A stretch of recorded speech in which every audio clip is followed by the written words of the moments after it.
Well, hey there, American farmsteaders. This is Jenny with the Gramstead Family Farm. And Donna with Hazel Bell Farm.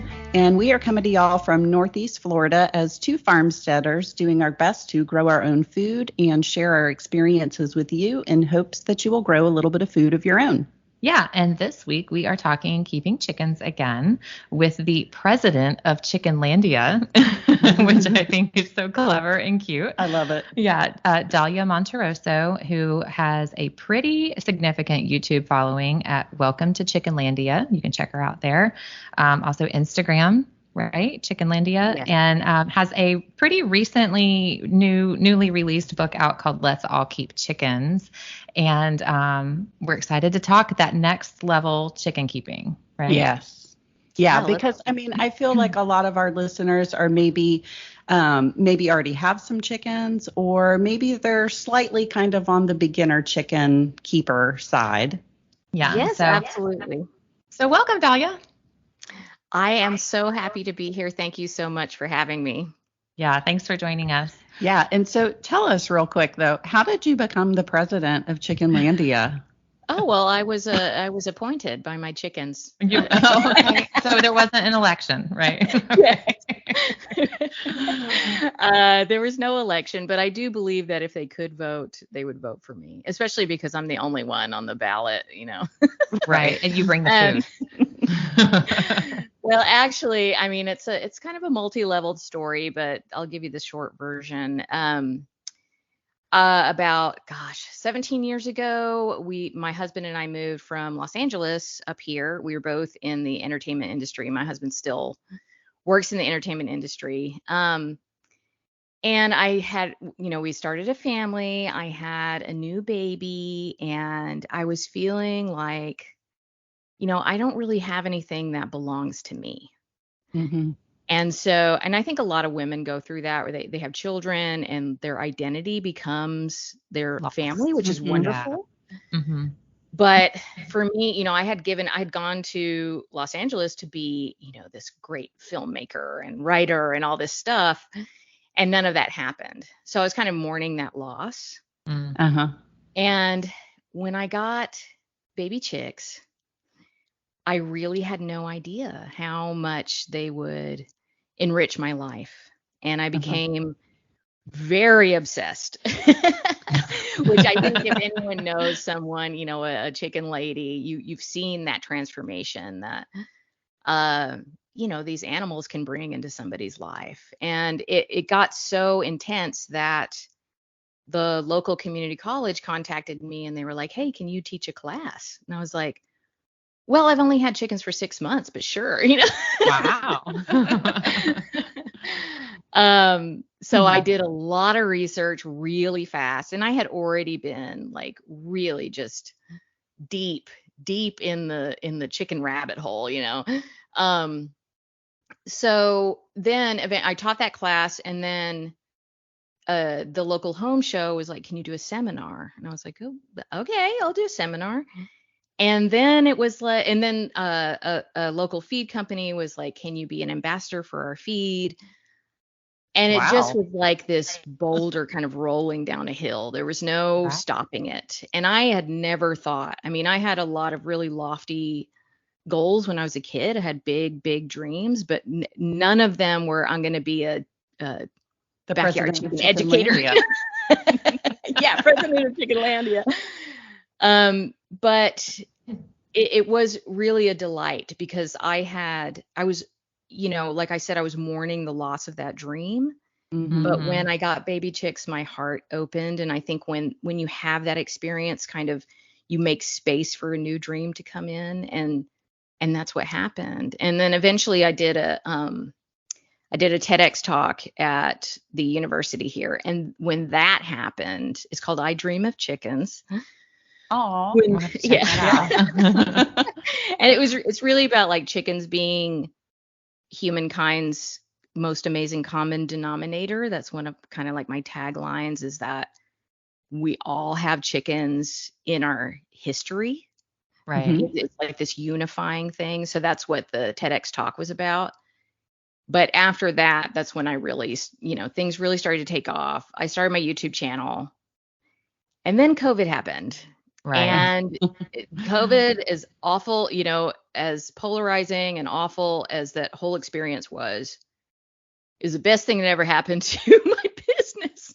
Right. I think it's the best thing that ever happened to chicken rearing, and even in every other aspect of homesteading, you just kind of exploded here online. It really did. It kind of gave a lot of people that push, like, hey, you know what, this is important, and maybe we should look at this and really like put forth an effort to do this. Right. And so it gave everybody a little nudge. Yeah, I agree.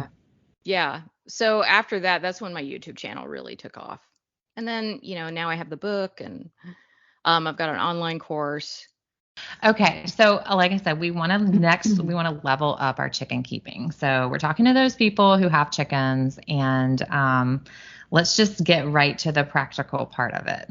Okay. Right. So how I imagine you must receive tons of messages a week about, what do I do with this chicken, right? Oh gosh. I actually, like a few days ago, I actually had to post something on my Instagram. I was like, please, like, I am just inundated with questions. I'm sure. And I just wish I could answer every single one of them. And they're all urgent. Like, they all have the same level of urgency. But if I did that, I would have no time to create all the free content that I create, and so I have to tell people, look, I can't go do it. Check out her free content. Right. Yeah, I really feel like if you go, and what the hard part is, people want specialized care, and I'm not a licensed veterinarian, so I have to be really careful about that, Yeah. But if you go onto especially my YouTube channel or my podcast, I have a podcast, and that there's just so much information. If you do a search, you very likely find what you're looking for. But yeah, that's tough. That's one of the things about being the president of Chickenlandia. You get lots of mail. Yeah. So I often get a message that says, I have this chicken that something's wrong with it. Okay, well, what's wrong with it? Like, okay, let's troubleshoot what's wrong with it. And the first thing is, like, clearly you can tell if there's been a predator attack. Like, there's visible physical problems, right? And every time I save a chicken from a predator attack, I'm shocked that it lived every single time. Isn't it amazing? So resilient. Yes. Yeah. And so I can deal with that. Like, I can help people with that part of it a little bit easier than the stuff that you can't see. Like, you don't know what the chicken's feeling, right? Or but you can just tell, like, something's wrong. It has a droopy head. It's just not its normal energetic self. So what's the first thing that you would tell people? Well, I have a protocol. It's called the REST protocol. It is an acronym, REST. Okay. And I have tons of videos about it, and probably, I'm pretty sure I've got a blog about it, and I talk about it in my podcast all the time. So what it stands for is, the R stands for remove from flock. Okay, so remove your chicken from the flock. And the reason we do that is that, not only could it be something that is contagious, but even though likely, at that point, because chickens hide their illnesses so well, they do not want to reveal any weakness. Okay. And there's a reason for that. It has to do with the pecking order. Yeah. But, so by the time you find a sick chicken, likely your flock has been exposed. Don't panic. Okay. Because literally, germs, viruses, that is all in our environment. That makes up our environment. There's this whole micro world that we don't see, and we're really taught to be afraid of that. But if your chickens have been exposed to that, if they've had early exposure, then it's likely they built up the immunity to be able to handle whatever is in their environment. Okay. So, a lot of people will say, your whole flock is gonna, if you go, if you go on like a Facebook group or something, you're like, oh, I can't be on a chicken Facebook group. No, I'm sorry. I love chickens. I love community, but those people are crazy. Yeah. But, I've seen so many times, oh, my chicken is sick. Well, your whole flock's going to die, burn your coop down. I mean, it's intense. So don't don't go there in your head. You wouldn't go there if it was one of your kids that was sick. Don't go there with one of your chickens, okay? Right. So we remove the chicken from the flock. The other thing is, when a chicken is sick, they need to recover. They need rest and relaxation, and they shouldn't be having to worry about other, flock members attacking them because they're weak, because that is what, the pecking order tells them to do. Mm-hmm. They just need time to kind of decompress and focus on getting better. So that's what the R stands for. Okay. The E stands for electrolytes, vitamins, and probiotics.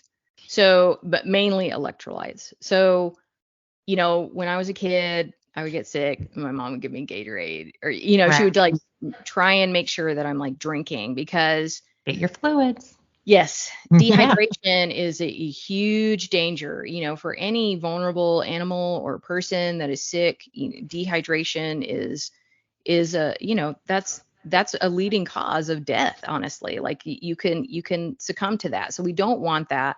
So you can make your electrolytes at home. I'm actually putting out a video very soon about making your own homemade electrolytes, or you can get them, every farm store will have a vitamin electrolyte probiotic formula for chickens. And so that's a good idea to try and get some of that into them. If they're drinking, you're going to try and get some of that into them. S stands for scrambled eggs. So okay. We feed back our chickens our extra eggs all the time. Yes. So, you want to tempt your chicken with something that is nutrient dense, that is going to be very hard for them to resist. So it's really hard for a chicken to resist scrambled eggs. So just scramble some up. You can do it in a little bit of olive oil or coconut oil or lard or whatever. Scramble it up and give it to your chickens. And that will give them, a little boost. And of course, it depends on what's going on. If they've got a big old impacted crop, okay, you don't want to be giving them anything to eat like that. Right. Okay. And in fact, you wouldn't want to give them any food for at least 24 hours.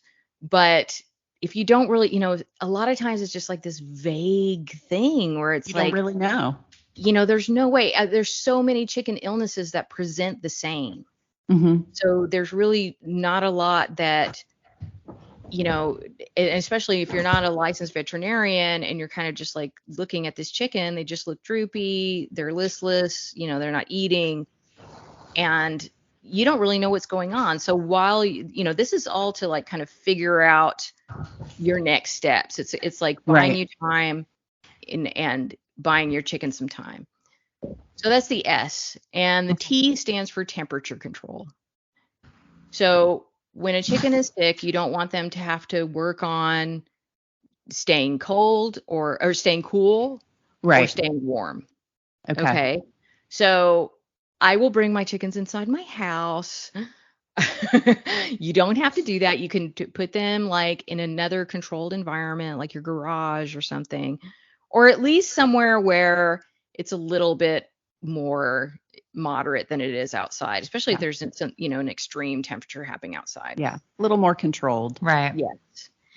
And so that is just in a nutshell, the rest protocol. And I created it because, and I am right there with anyone that, when you walk into your chicken coop and you see a sick chicken and all of a sudden you're like panicking because you don't know what to do.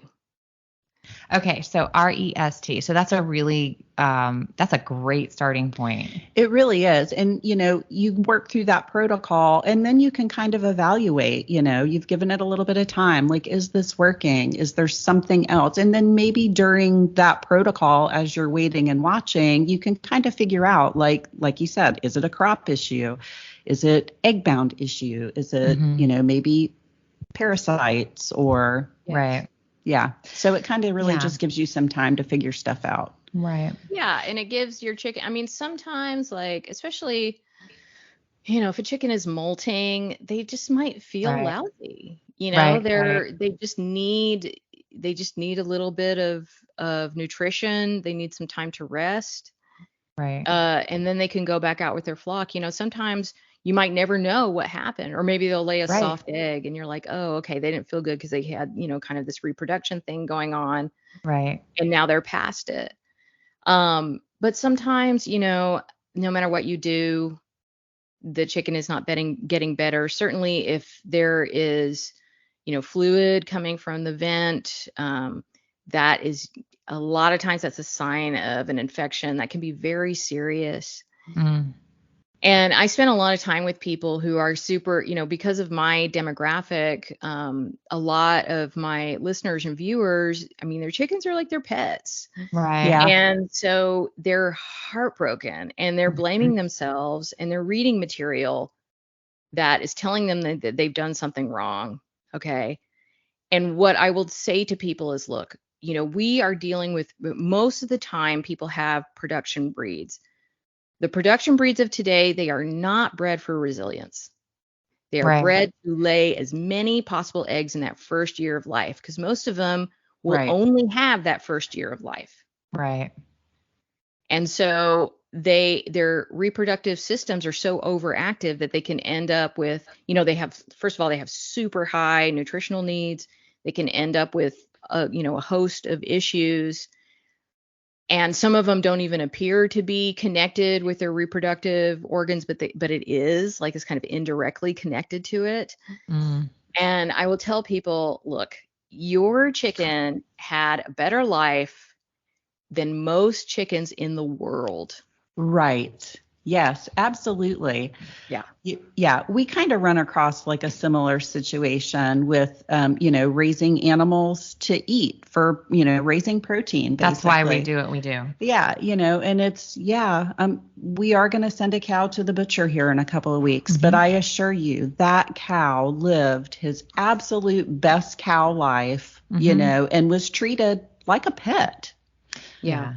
They're not treated any differently. Yeah, I always say, like, they deserve love too. Like, they deserve to be loved just like the mamas that we plan to keep forever, Yeah. And so our chickens are kind of that way too. They definitely live a much better life than a factory farm. And I'm not supporting that. So Yeah. it's hard, but there is a balance there, and it is good to it's encouraging to be reminded of that. Yeah. Yes. Absolutely. For sure. So you mentioned molting. I feel like that's a big, like, chicken mystery for, like, a lot of people. Like, a lot of people don't understand the molt. Right. And we saw this, like, conspiracy this last year, right? Mm-hmm. With the feed in the commercial big box stores, and which feed are you buying? And it's making your chickens not lay eggs. Dun dun dun. Right. But so talk a little bit about molting and the pressures that puts on the chicken's body, and how to help them through that. Well, usually happens. It depends. Like, if you have new, younger chickens, they might have their first molt in the spring, and a lot of chickens have like a lighter molt in the spring, so you may see some feathers around.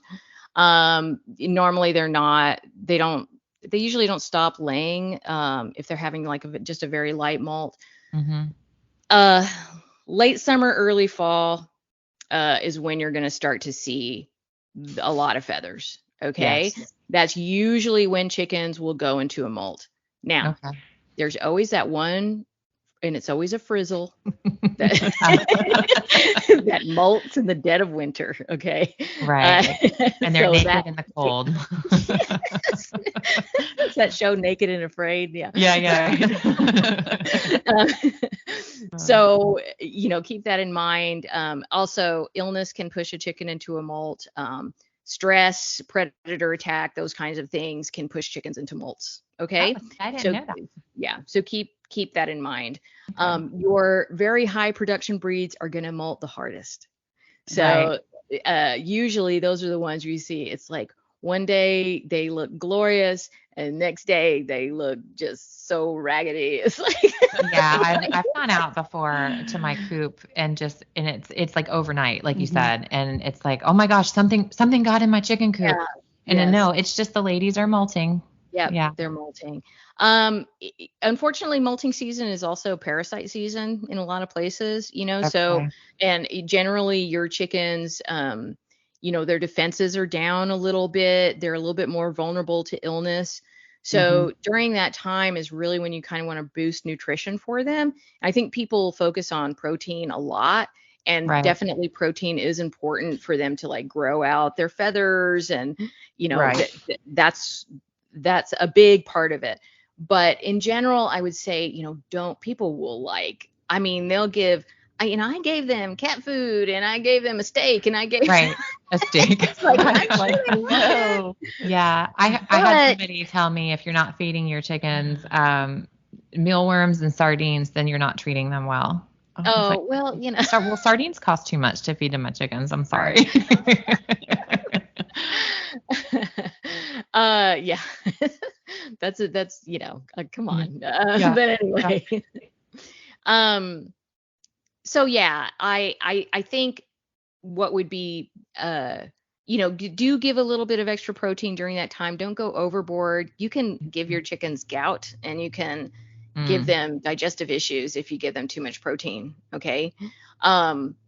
So be reasonable about it. I would do a couple weeks of a vitamin supplement during that time, or Okay. you can do, if it's just a vitamin, you don't want them you do not want them on electrolytes for a long extended period of time. Okay. Okay. But you can put them on a vitamin supplement that's meant to give them every day. You can give them that during the molting season. And check them regularly. They're not going to like it because when they're molting, they're uncomfortable. But you Mm. do want to check them regularly for mites and lice. Mhm. Um, you know, look at their poop, make sure they're not pooping out worms or something. Right. And for the mites and lice thing, the external parasites, what I would say to people is get yourself like one of those headlamps that you put on your head, and Mm-hmm. it's a little light, and go in your coop at night and lift up their tails and look in their vent area. Okay. And that's Okay. where you're going to see usually Mhm. most of the activity. You can check all over the body, but really around the vent areas where you see that activity. And you might Okay. see eggs, like if you see a lot of debris kind of stuck to the feather shaft. Yeah. If you look closer, you'll probably see some mites there. Okay. Okay. Okay. So Yeah. So that's the that's my molting. advice for molting season. Yeah, and so I mean the molting time seems like a really good time to like assess like what needs to be done here. That way if you do need to treat for something and you're not getting a whole lot of eggs, Right. it's a great time to do that, Mhm. and not have to worry about eating the eggs, and Right. and to really just kind of support them through that molting season, like, and not try to push them out of it. Like it's a natural process that they need to Right. go through. Right. So I like the vitamins. I do like that. Yeah. Yeah, because I've never been told that. You do hear protein all the time. Yeah, you do. Push the protein because Yeah. they need the protein for growing the feathers, and that makes sense. But they need other stuff too, right? Yeah, and if I mean, my whole thing is about making chicken keeping as accessible as possible. So, Right. if you really can't go out there and buy a vitamin supplement, you can focus on scraps that are very nutrient Right. dense, green vegetables. Yeah. You can sprout grains for them that's Mm. really nutrient dense. You can ferment their feed. That Right. will not only make their feed more nutritious for them and more it makes the nutrients in the feed more bioavailable to them, but it also will stretch your dollar because it increases the volume of the feed. Hmm. So those are all things that you can do. And remember that anytime you have an issue, like whenever someone's like, I've got a sick chicken, or I've got mites, I've got lice, I will say, okay, do what you need to do to help that chicken and your flock. Mm-hmm. But also I want you to evaluate your practices, because it would be really hard for you to go to any flock, unless they were in like this ridiculously sterile environment. Okay. Right. Any flock is going to have parasitic presence. Right. That's, Yeah. and whenever I say this, Right. people get mad. No, they don't. Like, Mine yeah, don't. Right. I mean, they eat off They the do. ground. Yeah, they yeah. do. And they eat anything. They're Right. Yeah. opportunistic feeders. So yeah. Yeah. So there's going to be parasitic presence. that is normal to a certain extent. When there is an infestation, that is an indication that there is something else going on. Okay, because in nature, we have to have parasites. If we didn't have parasites, there would be no life on Earth. Right. And parasites keep the balance. And one of its jobs is to find sick or weak animals and kind of, get them out of that cycle so that they can build resilience in that species. And, there's parasites that are, species specific, and they have that job. Okay. Yeah. So, if you've got a chicken that is full of mites, you need to say, okay, what's going on with this chicken? And usually it's that they're sick, or they're old, or, they're super stressed out. They're super low on the pecking order. There's something else going on there. So, I deal with parasites all the time. I take in a ton of rescue chickens. I deal with illness all the time. That is what I deal with because I have such an open flock. But most of the time, if people, especially my followers, they've got these smaller flocks, they're not dealing with that kind of stuff all the time, So.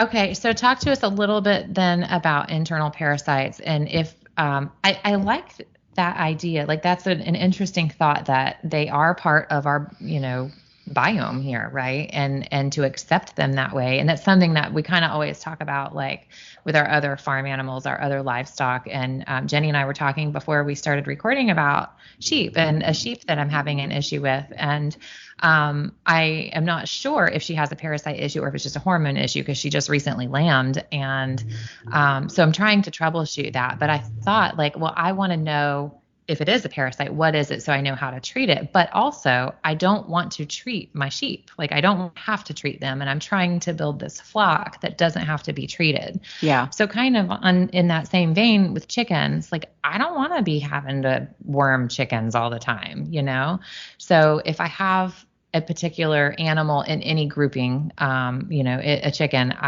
if she has to be wormed all the time, I'm just going to cull her. I'm going to pull her out. She can go live somewhere else on the property for her days. I might give her to somebody else who's willing to give her more treatment as needed. But I want a strong flock that doesn't need to be treated all of the time. Yeah. But what are some ways that you can, I don't know how to say this. I mean, if they need to be treated, they need to be treated, right? Yeah. I wouldn't want her to suffer either.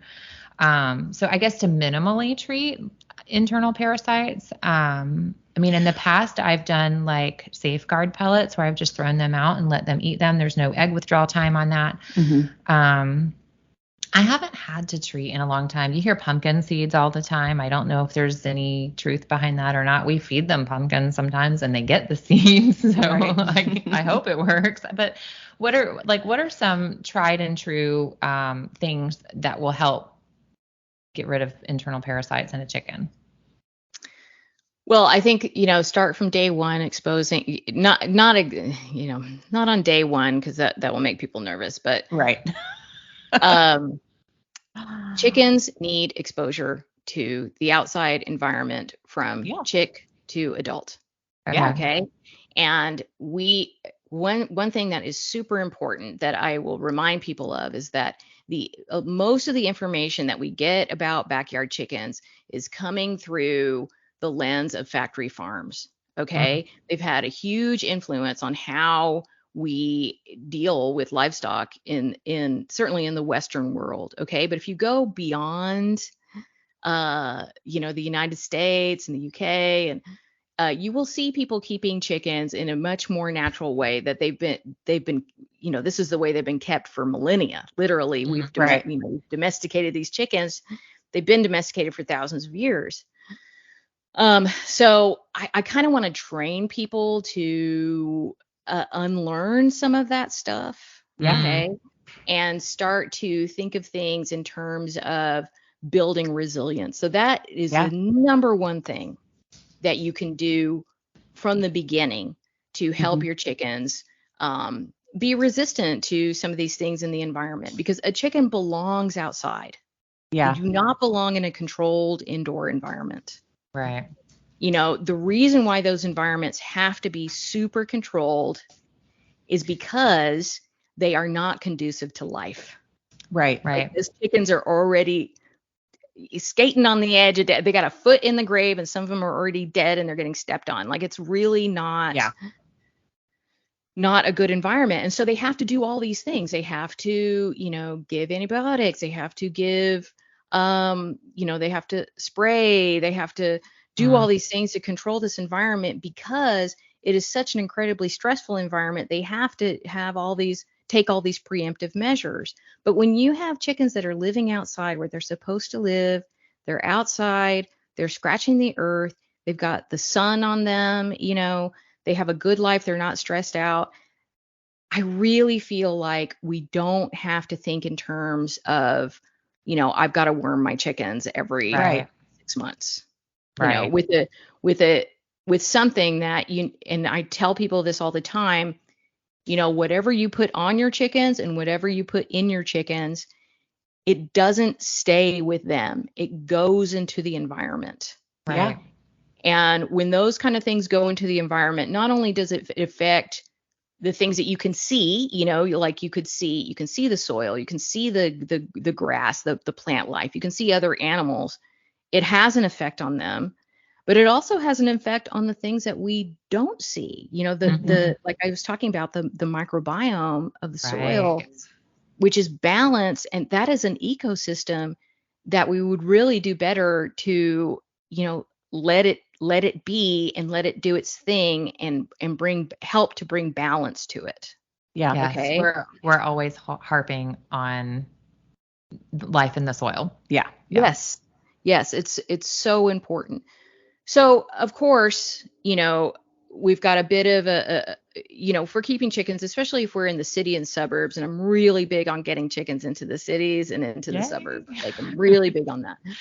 So when you have your chickens on a small plot of land and they've been there for years, then you can expect that there's going to be some issues. You're probably going to have some parasite issues unless somehow there's just like no exposure. It would just be very unusual because they're outside and there's going to be wild birds around. Like, it's futile to try and keep all these things away from your chickens because they are outside. They are supposed to have exposure to these things. Okay. Yeah. And essentially you want them to have that exposure because it's going to build a stronger flock. Right. Yes. I mean, I don't think I've ever wormed chickens before. And I've been keeping chickens for almost 15 years, but mine have always been free range. I mean, we have a coop that they can go in and out of freely, but we have to lock ours up at least at night because we have just a crazy predation issue here between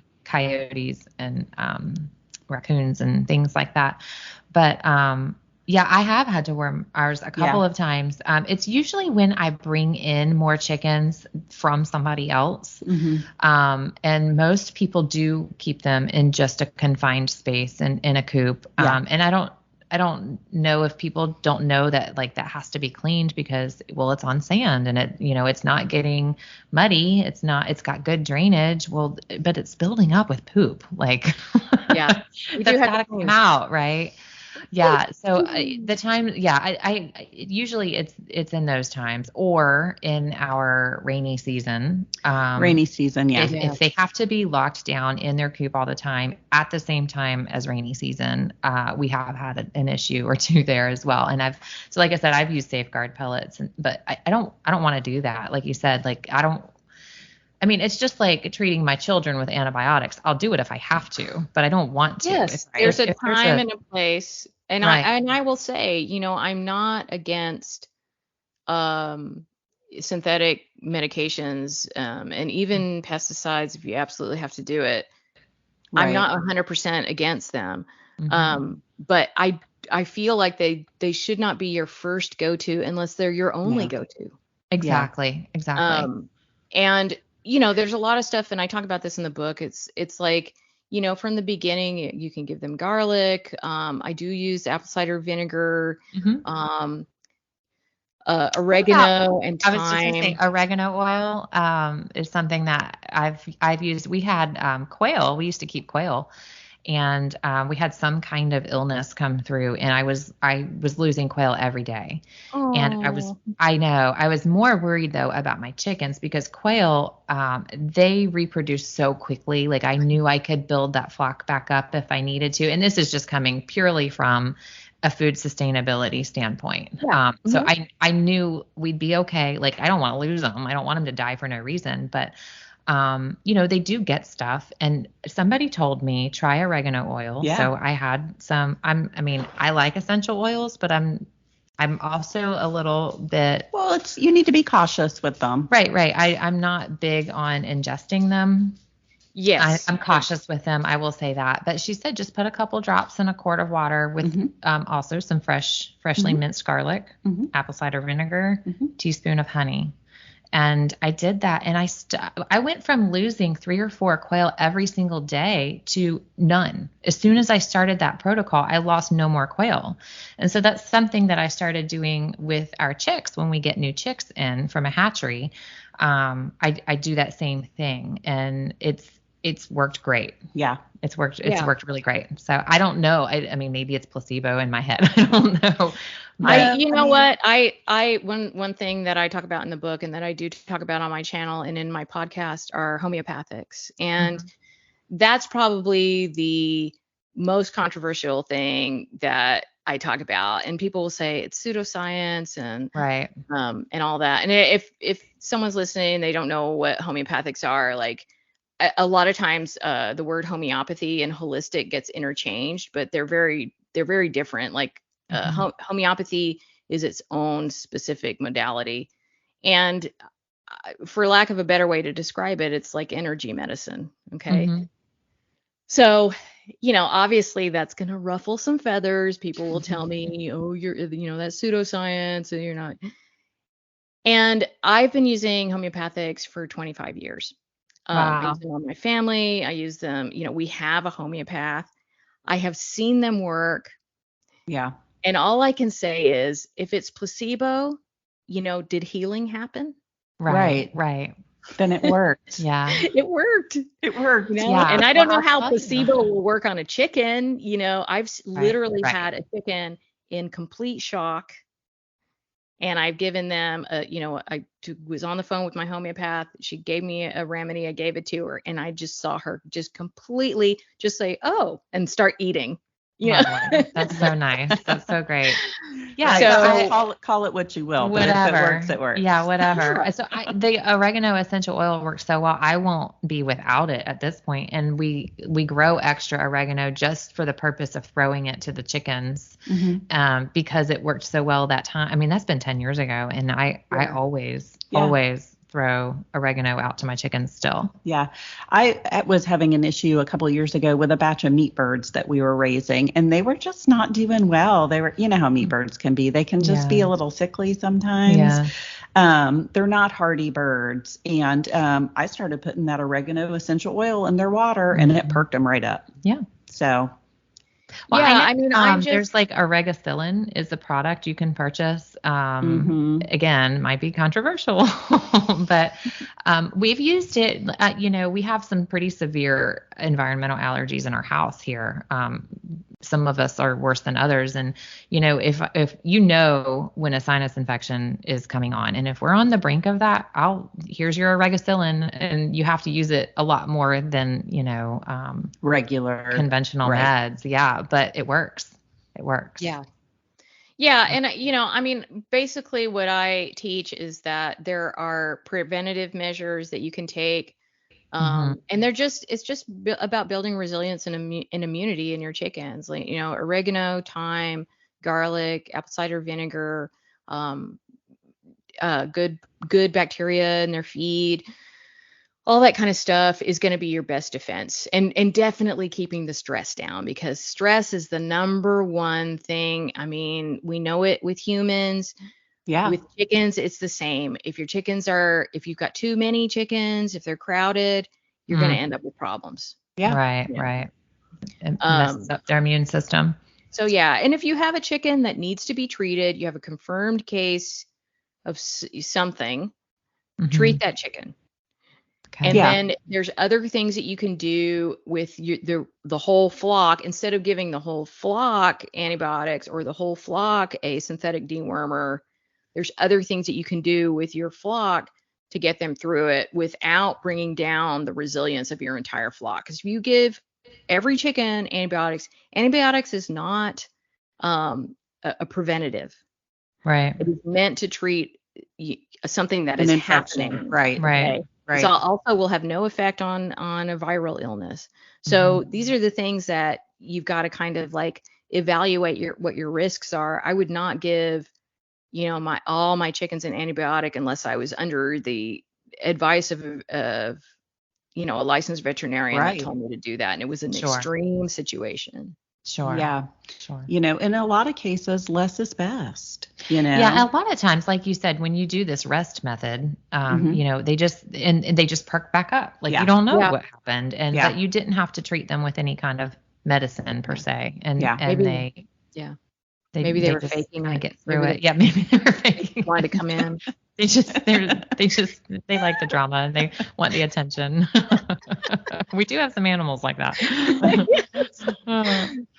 Okay, so let's say somebody is not brand new to chickens. They've had them for a couple of years now. They've gotten a few extra new chickens, so they haven't seen a period where they're not getting any eggs, but they definitely see less eggs. How do they know if they're older, maybe 3 years or more older hen is not laying eggs anymore? You can how do they I'm sorry, how do they know if it's just that they're old or if something's wrong with them? Is there a way to know that? Well, I would say the more you observe your flock, the more you're going to understand what's going on with them. So I really encourage people to build that relationship with them when they're babies. And of course, when they're little, you want to hang out with them, watch them, get to know them. You're taking them outside on their little field trips. You're paying attention to whether or not they're getting chilled. They're calling you. They'll let you know. They'll call to you like you're their mother, because you are. And you're kind of just getting to understand the communication of your flock. So when you're in tune with that, you're going to notice when a chicken is off. When they've slowed down just a little bit, you just notice, something's just not right. They're not acting like themselves. Now, a very physical way to know if your chicken is not laying is by looking at their vent. A chicken that is laying, this is so gross, but it is what it is. It's farm life, though. Right. Honestly, we've got some gross stuff that happens in farm life. We're talking about poop. We're talking about birthing fluids. a chicken that is laying, their vent is going to be, perky, like pouty, kind of like a mouth, right?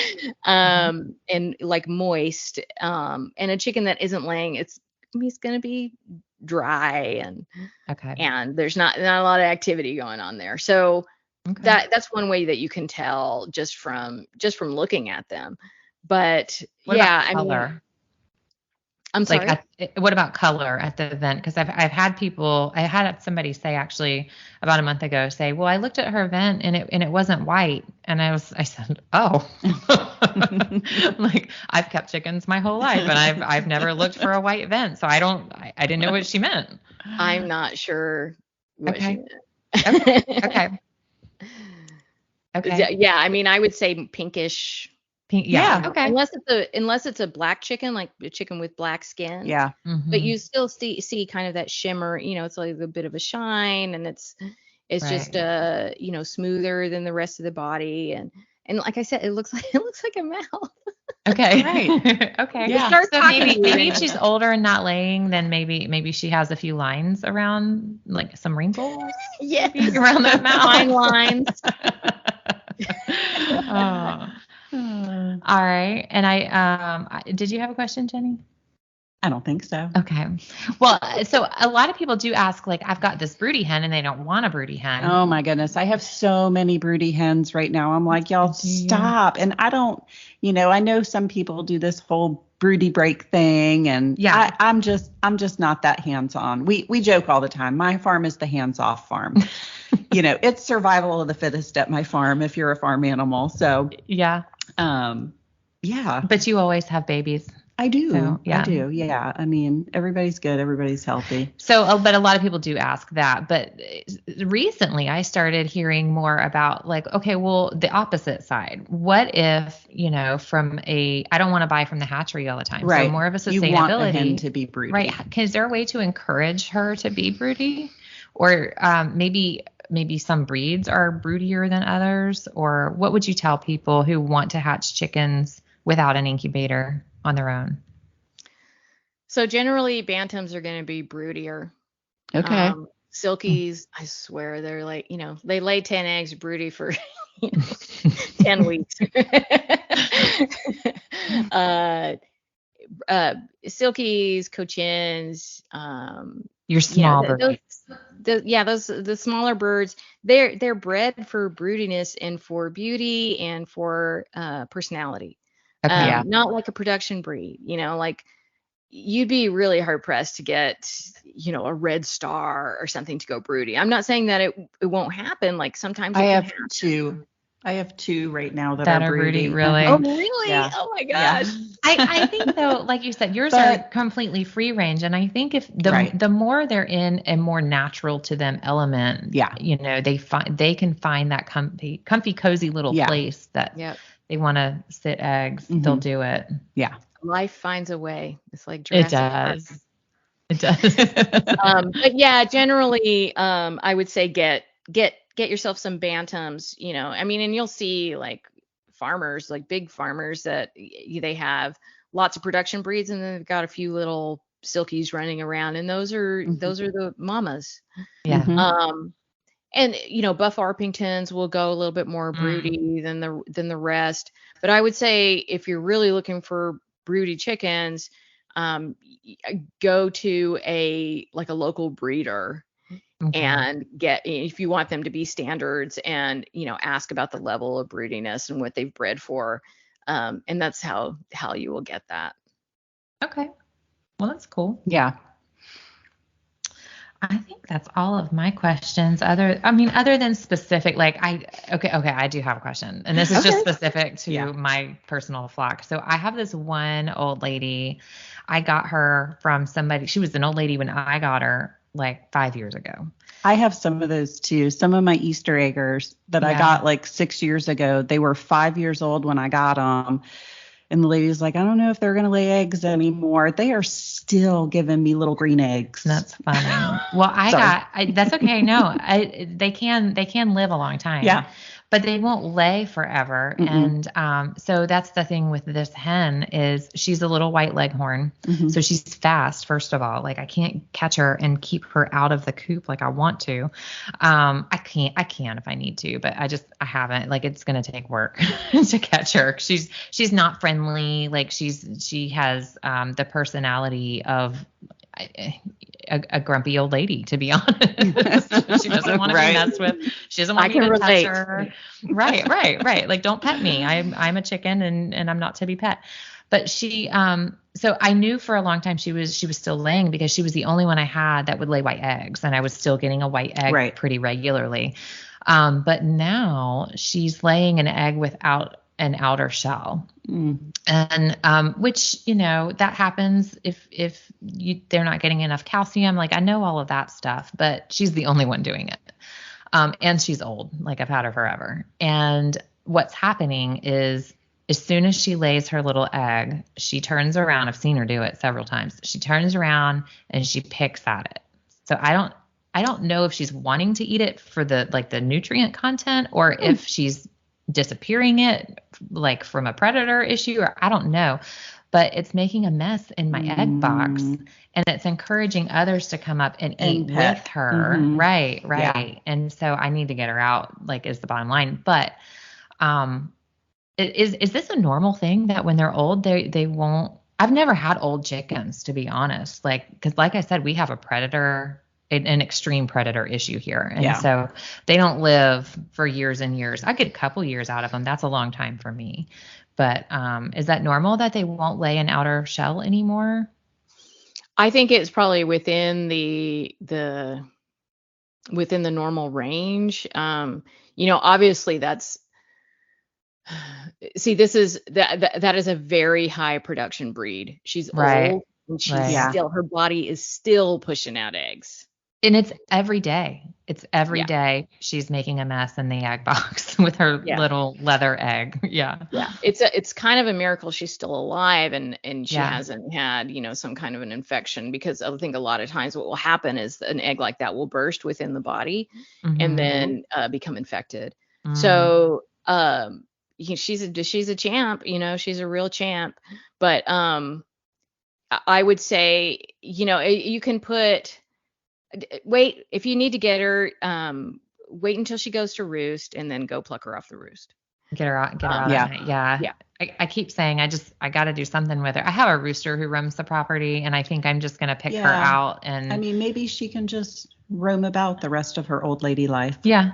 Which is fine with me. She can, we're on 20 acres here. She can be wherever she wants to be. Yeah. She'll be like, oh, I'm vacationing. I'm in the Bahamas or something. Right. So she's tiny, and the rooster that roams the property is a big Brahma. He's a big light Brahma, and he's out because we have 2 roosters. I've never had an issue with them, and all of the sudden they started fighting one another. The younger one beat up the older one pretty badly, and so he's out, and he's happy to be out, but he needs some hens. They're not happy without having a clutch of hens to lead around. So yeah. I hope that he'll take her on and they can go be yeah. wild chickens together around our property. Yeah. I mean, you could put golf balls in the box but at the point that she's like, she knows now, like she's laying these soft eggs and turning around and eating them. And that's probably has more to do with like what she needs, because she's old and she's still laying these eggs every day. And so her body is tired, and she has these really high nutritional needs. And so she's going after her own eggs. Bizarre. So, I've never seen anything like it. It's so funny. I have a duck that does it occasionally, and she's also just this duck that lays this huge egg every single day. And so every once in a while she'll lay a soft one, and boy, it's like it's a mess. Yeah, it's a mess in my egg box. That's my biggest issue is like I don't want the other chickens to eat eggs. You don't want an egg eater. That's another question that I could ask is, how do you prevent egg eaters? Nutrition. Yeah, nutrition that's and what they're after. Yeah, and collecting the eggs. You gotta get them. Try and get, if you have a problem, try and get your eggs twice a day. Put some golf balls in the nesting boxes so they get frustrated.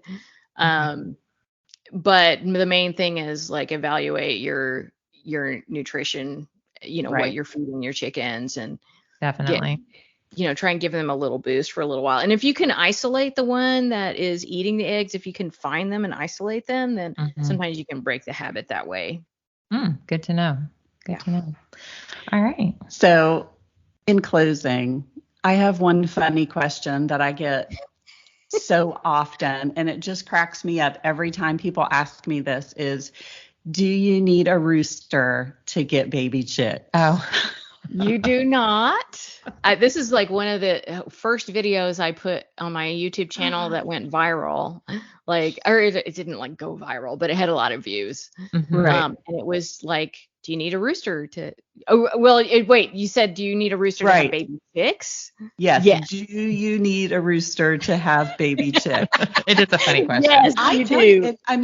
Really, I get it often, and it's like sometimes I just stop and look at them like, did you hear yourself? Yes, you need a rooster. Yeah. Well, what I was answered, what I thought you said, what I heard, because this is what I get all the time, is, do you need a rooster for a hen to lay eggs? And right. I do get that a lot. Yeah, we get that a lot too. But if you want baby chicks, yes, you need to have a rooster. There's a process that needs to happen. And it's just, it's a matter of people being, we really have been disconnected. Absolutely. from our food. And Yeah. when that happens, I mean, that to me, that's like a crime. It's like a crime against humanity. Yeah. What has occurred with Absolutely. us, we're all suffering from it. So it's Mhm. my mission to really get out there and educate people. I'll tell people, look, there's no such thing as a dumb question. Just ask your questions, Right. and I will Sure. get all kinds of questions. Just be And prepared it's for like, it. you gotta start somewhere. Yeah. I've been there, I Yeah. mean, I don't know if there was a time when probably when I was a little kid, I didn't know, do you need a Yeah. rooster? Yeah. Yeah, well, and I was probably there at one point too in my younger Yeah. years. Mhm. And and that's kind of why we do this whole podcast thing, is just really to help like talk it through. Like, we're just regular old gals, that grow food, and like it's attainable. Like, anybody can do it. Anybody can keep chickens. Anybody can keep chickens. Everybody should keep Everybody chickens. let's all Yeah. keep chickens. Yes. Let's all keep chickens. Yeah. Y'all check out Dahlia's book. Yes. Let's all keep chickens. Yep. I saw it at Tractor Supply. Oh, yay. Did you? I did. That's cool. I did. I saw it at our local Tractor Supply. Where else can they get it? Well, they can get it at their local bookstore. Hopefully, they have it. Okay. If your local bookstore doesn't have it, you can ask them to get it. Okay. Certainly, you could get it at Barnes and Nobles. You can get it online. You can get it on that one website that has all the books. We know what it is. It starts with an A. Right. It starts with an A. That's really where, if you get it from Amazon, please leave me a review, because that really helps. That really helps. Yeah. Yeah. So yeah, and there's a few places online where you can get it. But it's what's your available in website a lot name? of places. I'm sorry? What's your website name? Because you can get it at your website, right? Yes, it is welcometochickenlandia.com. And while I'm thinking about it, I'll tell you, my YouTube is Welcome to Chickenlandia. And I have a blog on my website. I have the YouTube channel. I've got a course called Backyard Chickens 101, a chicken course for everyone. You can find information on that on my website. And my podcast is called Bach Talk. I love it. That's so cute. Bach Talk. Yeah. BAWKTAWK. Cute. Awesome. So cute. Awesome. Well, it was so fun talking to you, chatting all things chickens. Yeah. Thank you so much for coming on. Y'all check out all of her content. She's filled with information at all of those resources. Yeah, absolutely. So Thank you so much. It was an absolute pleasure.